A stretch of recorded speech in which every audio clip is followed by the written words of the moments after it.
اور گھوڑا میرے پاس سے گزر گیا۔ اللہ کا شکر ہے کہ میں حادثے کا شکار ہونے سے بچ گیا۔ آپ میری سننے کی طاقت واپس کر دیجئے۔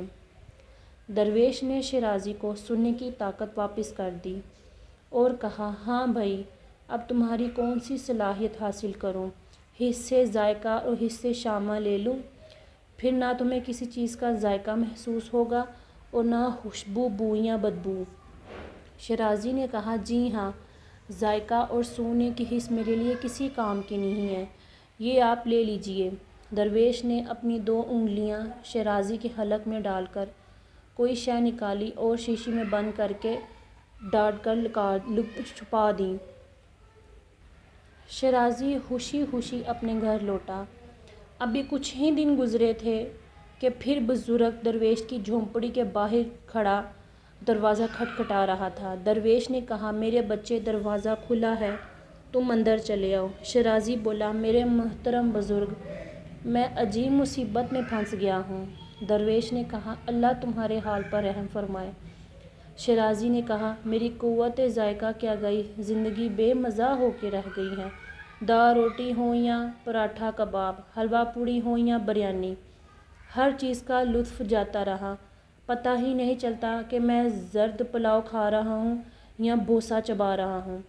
پچھلے دنوں تو مرتے مرتے بچا۔ درویش نے پریشانی میں پوچھا، کیوں، کیا ہوا؟ شیرازی بولا، میں نے سڑا ہوا کھانا کھا لیا۔ ذائقہ محسوس نہ کرنے اور سونگنے کی صلاحیت ختم ہونے کی وجہ سے میں یہ محسوس نہ کر سکا، یہ کھانا خراب اور بدبودار ہے۔ میں شدید بیمار ہو گیا، بہت دن تک اسی حال میں پڑا رہا، تب کہیں اس قابل ہو سکا کہ آپ کے آستانے پر حاضر ہو سکوں۔ درویش نے پھر کہا، اللہ تمہارے حال پر رحم فرمائے۔ پھر بزرگ اسی شیشی کو اٹھائے اور مسک کو شربت شیرازی کے حلق میں انڈیل دیا۔ اس کے ساتھ ہی شیرازی کی قوت ذائقہ بھی صحیح ہو گئی۔ درویش نے کہا، ہاں اب بتاؤ، کون سی تمہاری چیز اب میں ضبط میں کروں؟ لامسہ یعنی چھو کر کسی چیز کو معلوم کرنے کی صلاحیت لے لوں؟ شیرازی بولا، ہاں یہ بیکار ہے، میں خوشی سے چھونے کی حس دینے کو تیار ہوں۔ درویش نے شیرازی کے جسم پر ہاتھ پھیرا اور بولے، جب تم اپنے گھر پہنچو گے تو تمہاری چھونے کی قوت ختم ہو جائے گی۔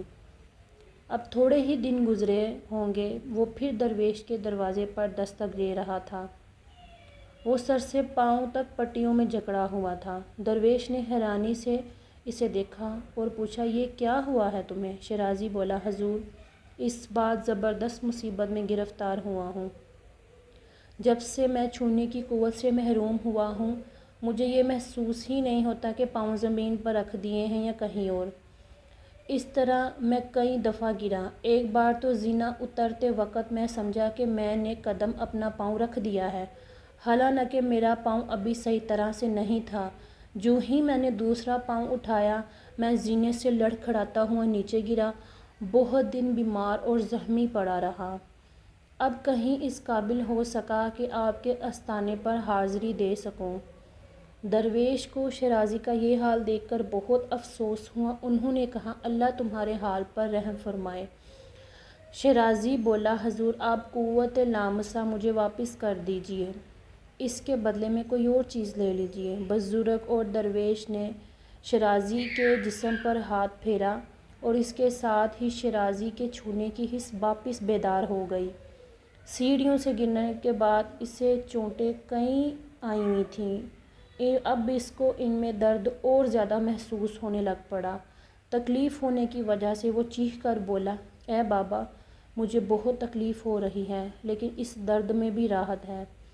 بزرگ درویش نے کہا، اب بتاؤ، تم مجھے کیا چیز دینا پسند کرو گے؟ تم اپنا سایہ مجھے دے ڈالو، ویسے بھی یہ فضول ہے اور تمہارے کسی کام کا نہیں۔ شیرازی خوش ہو کر بولا، جی ہاں، آپ نے درست فرمایا، یہ سایہ واقعی میرے لیے بیکار اور بے مصرف چیز ہے، آپ شوق سے میرا سایہ لے سکتے ہیں۔ درویش نے کہا، تم سورج کی طرف منہ کر کے کھڑے ہو جاؤ۔ شیرازی نے حکم کی تعمیل کی۔ درویش نے ایک تیز دھار والا خنجر نکالا اور ایڑی کے پاس سے سایہ کاٹ کر جسم سے علیحدہ کر دیا۔ پھر انہوں نے سائے کو کپڑے کی طرح لپیٹ کر الماری میں رکھ دیا۔ شیرازی خوشی خوشی اپنے گھر روانہ ہوا۔ راستے میں اسے کچھ لڑکے ملے۔ اتفاق سے ایک لڑکے کی نظر اس پر پڑی تو وہ چیخ پر بولا، ارے دیکھو، اس آدمی کا تو سایہ ہی نہیں ہے۔ ایک بچہ سہم کر بولا، میں نے سنا ہے کہ جن بھوتوں کا سایہ نہیں ہوتا، ضرور یہ شخص کوئی جن بھوت ہے یا کوئی خبیث روح ہے۔ سب بچے ڈر کر چلاتے ہوئے بھاگے۔ محلے کے کتے بھی شیرازی کو دیکھ کر بھونکنے لگے۔ وہ بھی اسے کوئی جن بھوت سمجھتے لگے۔ اب شیرازی دن بھر اپنے آپ کو ایک کمرے میں بند رکھتا، ہر وقت کمرے میں بیٹھا رہتا، رات کے وقت گھر سے نکلتا اور گپ اندھیری گلیوں میں پھرا کرتا۔ اس کے دوست رشتہ دار بھی اس کی اس حرکت پر حیران تھے۔ وہ اسے بلاتے لیکن شیرازی کسی سے ملنے کے لیے تیار نہ تھا۔ آخر وہ اس قید تنہائی سے گھبرا گیا اور ایک دن پھر بابا کے آستانے پر حاضر ہوا اور چیخ چیخ کر پکارنے لگا، یا مرشد پیر صاحب! درویش نے کہا، اندر آ جاؤ، دروازہ کھلا ہوا ہے، بتاؤ کیسے آنا ہوا؟ شیرازی رونے لگا اور بولا، حضور، میں بہت تکلیف میں ہوں، اللہ کے واسطے میری مدد کیجیے اور مجھے اس مصیبت اور قید سے نجات دلائیے۔ درویش نے پوچھا، اب کیا ہوا؟ شیرازی نے جواب میں اپنی کہانی سنا ڈالی اور کہا، حضور، مجھے تو اب معلوم ہوا کہ انسان کا سایہ بھی بہت کام کی چیز ہے۔ یہ وہ ساتھی ہے جو ہمیشہ ساتھ رہتا ہے، کبھی آگے آگے چلتا ہے اور کبھی پیچھے پیچھے۔ اس سے محروم ہو کر محسوس ہوا کہ جیسے ایک سچا دوست اور دکھ سکھ کا ساتھی چھوڑ گیا ہو۔ سائے کے بغیر میں اپنے آپ کو اکیلا اکیلا محسوس کرتا ہوں۔ بزرگ درویش نے کہا، دیکھو بھائی، تمہاری روز روز کی دخل اندازی سے میری عبادت میں خلل پڑتا ہے۔ اب آخری موقع تمہیں دے رہا ہوں، اس کے بعد میں تمہاری کوئی بات نہیں سنوں گا۔ یہ کہہ کر درویش بہت دیر خاموش بیٹھے، کچھ سوچتے رہے، پھر بولے، تم مجھے اپنا مسام دے ڈالو۔ شیرازی خوش ہو کر بولا، جی ہاں، آپ میرے مسام لے لیجئے، ویسے بھی یہ میرے کسی کام کے نہیں ہیں۔ درویش نے ایک صراحی سے شیرازی کے جسم پر پانی انڈیلا اور اس کے ساتھ ہی بہت باریک باریک ذرات شیرازی کے جسم سے علیحدہ ہو کر فرش پر گر پڑے۔ درویش نے اس ذرات کو جمع کیا اور ایک بوتل میں ڈال کر الماری میں رکھ دیا۔ شیرازی خوشی خوشی اپنے گھر کی طرف چلا۔ ابھی وہ تھوڑی ہی دور گیا تھا کہ اس کا جسم گرمی سے تپنے لگا۔ گھر پہنچتے پہنچتے اس کی کھال گرمی سے جھلس گئی۔ کھال میں بے شمار باریک باریک مسام یعنی سرخ ذرات ہوتے تھے، جن کے راستے پسینہ خارج ہوتا رہتا ہے۔ پسینہ آنے سے جسم کی جلد گیلی ہو جاتی ہے اور اس کا درجہ حرارت بڑھنے نہیں پاتا۔ مسام ختم ہونے کے بعد شیرازی کا جسم تانبے کی طرح تپنے لگا۔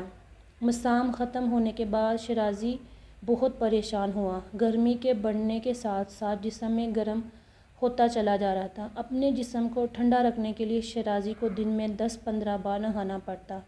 وہ گیلے کپڑے پہنتا، جسم پر پانی ڈالتا، پھر بھی سکون جسم کو نہیں آتا۔ وہ دن بھر کمرے میں لیٹا رہتا، شام کے وقت گھر سے نکلتا۔ شیرازی جلد ہی اپنی اس حالت سے عاجز ہو گیا۔ ایک بار پھر وہ درویش کے جھونپڑی کے باہر کھڑا ہو کر آواز لگا رہا تھا، اللہ کے واسطے آپ میرے مسام واپس کر دیجئے۔ درویش نے الماری سے وہ بوتل نکالی جس میں مسام تھے۔ بوتل میں پانی ڈال کر اچھی طرح ہلایا اور شیرازی کے اوپر انڈیل دیے۔ شیرازی بولا، حضور، اب میں اچھی طرح سمجھ گیا ہوں کہ اللہ نے مجھے بے شمار نعمتوں سے نوازا ہے۔ ہر نعمت ہزاروں اشرفیوں سے زیادہ قیمت رکھتی ہے۔ یہ رہی آپ کی 1000 اشرفیوں والی تھیلی۔ میں اب بہت محنت اور ہمت سے اپنی روزی کماؤں گا۔ وہ جانے کے لیے مڑا، تب درویش نے اسے آواز لگائی، ٹھہرو۔ شیرازی رک گیا۔ درویش نے کہا، میں جو کچھ تمہیں دے چکا ہوں واپس نہیں لوں گا، اسے اپنے استعمال میں لاؤ، محنت اور ایمانداری سے روزی کماؤ، اللہ تمہیں برکت دے گا۔ یہ سن کر شیرازی نے بابا کا شکر ادا کیا اور اپنے گھر کی طرف لوٹ گیا۔ پیارے بچوں، اس کہانی سے ہمیں یہ سبق ملتا ہے کہ لالچ بری بلا ہے اور اللہ تعالیٰ نے ہمیں بے شمار نعمتوں سے نوازا ہے۔ ہمیں ہر حال میں اللہ تعالیٰ کی نعمتوں کا شکر ادا کرنا چاہیے۔ چھوٹی سے چھوٹی، بڑی سے بڑی ہر چیز اللہ کی دی ہوئی نعمت ہے۔ کسی بھی نعمت پہ ناشکری نہیں کرنی چاہیے۔ انسان کو محنت ایمانداری سے کما کر ہی حلال کا کھانا چاہیے۔ ہر وقت اسے اللہ کے آگے ہی ہاتھ پھیلانے چاہیے اور ہر حال میں اسے اپنے اللہ کا شکر ادا کرنا چاہیے۔ امید کرتی ہوں آپ کو میری کہانی ضرور پسند آئی ہوگی۔ پیارے بچوں، میری کہانیوں کو لائک کریں، سبسکرائب کریں میرے چینل کو، اور میری نئی آنے والی کہانیوں کے لیے بیل آئیکن کے بٹن کو دبانا مت بھولیے گا۔ ملتے ہیں اپنی اگلی ویڈیو میں، تب تک کے لیے اپنا بہت خیال رکھیں۔ اللہ حافظ۔